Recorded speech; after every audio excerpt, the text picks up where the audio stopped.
we are still not satisfied with the present growth rates that we've achieved. They may be, in comparison to rest of the countries, quite reasonably high. But our potential, I think, in a friendlier environment, both within and outside, is much higher. And therefore, to cover up for that entire distance, which we lost earlier, India will require a large amount of initiative. I don't think there is any concern as far as fiscal deficit is concerned. You see, last year I had mentioned that we had a very daunting task in maintaining the fiscal deficit. And it had become a convention in India to cut down on expenditure in order to, because if you can't earn, then you spend less. And that's how we were maintaining the fiscal deficit. And cutting down on expenditure, which had become an Indian model over the last few years, was actually adversely impacting on growth.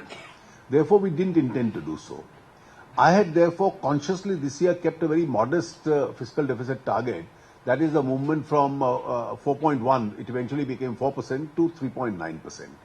And I think the manner in which tax revenues and expenditure are moving, I don't see there is going to be any difficulty. You're right, as far as disinvestment is concerned, there are a few challenges, and the challenges are particularly because on account of the global prices, the metal stocks are not doing particularly well, and metal was a large part of the kitty that we had planned for this year. And therefore, I don't think it makes sense divesting at a time when the prices are low.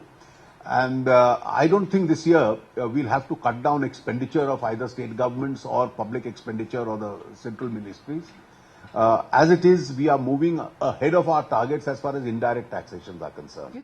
Find us on Facebook at facebook.com/ETNow and don't forget to click the like button. You can also follow us on Twitter at ETNowLive. To stay updated with all our programming, hit the subscribe button on our YouTube channel by logging on to youtube.com/user/ETNow.